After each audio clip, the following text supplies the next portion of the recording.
The year was 445 BC. In the golden halls of the Persian palace at Susa, a man named Nehemiah served as the king's most trusted cupbearer. He lived in luxury, but his heart was 1,000 miles away. One day, his brother Hanani arrived from the distant land of Judah. Hanani, my brother, you have been gone so long. Tell me, how are our people? How is the city of our fathers? How is Jerusalem? Hanani's face fell. He looked at the floor, his voice heavy with shame. He told Nehemiah that the survivors in the province were in great trouble. The wall of Jerusalem lay in ruins, and its gates had been consumed by fire. Broken? And the gates burned? At those words, Nehemiah's strength left him. He collapsed to the floor of the palace courtyard. For days he refused to eat. He sat in the dust, mourning for a home he had never seen, until finally he turned his face toward heaven. O Lord, God of heaven, let your ear be attentive to the prayer of your servant. We have sinned against you. But remember your promise. If we return to you, you will gather us. Grant me success today, Lord. Give me mercy when I stand before the king. The months passed, but Nehemiah's heart remained in the dust of Jerusalem. One evening, as he served wine in the royal chambers, he could no longer hide his grief. The king noticed the cloud over his servant and asked, "Why does your face look so sad when you are not ill? This can be nothing but sadness of heart." May the king live forever. How can I not be sad when the city where my ancestors are buried lies in ruins, and its gates are burned with fire? Fear gripped Nehemiah, for no servant dared appear sad before the king. Yet the king leaned forward and asked, "What is it you want?" Nehemiah offered a silent prayer to the God of heaven. Then he spoke. If it pleases the king, and if your servant has found favor in your sight, send me to the city in Judah so that I can rebuild it.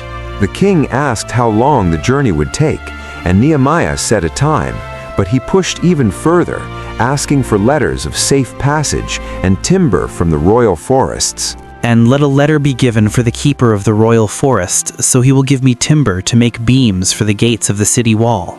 Because the gracious hand of God was upon him, the king granted every request.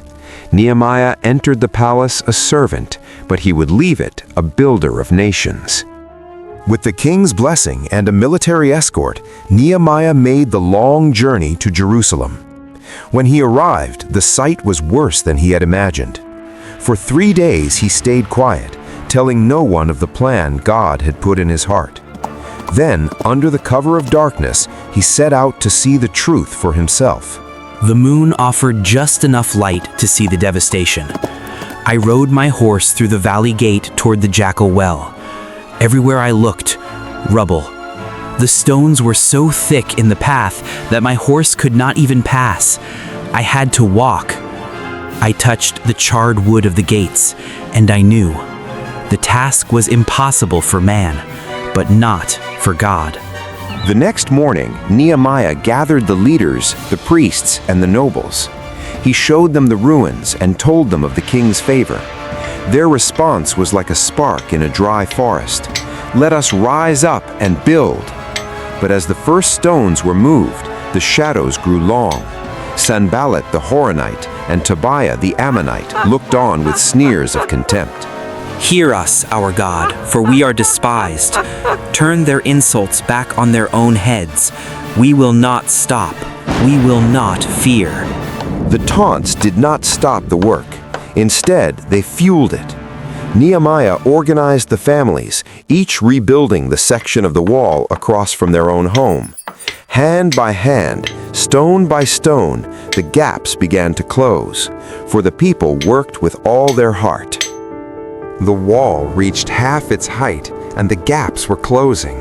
But as the city rose, the fury of its enemies boiled over. No longer content with words, Sanballat and his allies gathered an army, planning to swoop down in secret and slaughter the builders in the dust. Sensing the danger, Nehemiah divided the people, arming every worker for battle. He stood on the unfinished rampart and looked out at the shimmering armor of the enemy. Do not be afraid of them. Remember the Lord, who is great and awesome. Fight for your brothers, your sons and your daughters, your wives and your homes. From that day on, the work changed. The builders became soldiers. With one hand, they labored at the stone, and with the other, they gripped a weapon. Every man worked with his sword buckled to his side. Nehemiah kept the trumpeter by his side, ready to sound the alarm at a moment's notice. The work is great and widely spread, and we are separated on the wall. Whenever you hear the sound of the trumpet, join us there. Our God will fight for us. From the first light of dawn until the stars came out, they labored. They did not even take off their clothes, keeping their weapons at the ready. The enemies watched from the hills, but they dared not strike. The wall was no longer just stone. It was a shield of faith. Battle threats, false accusations, and spiritual traps, nothing could break their resolve. And then the day came. In just 52 days, the wall that had been a heap of blackened rubble for over a century stood whole and strong. Nehemiah walked the perimeter one last time, not in the dark of night, but in the full light of day. It is finished. The gates are set in their places.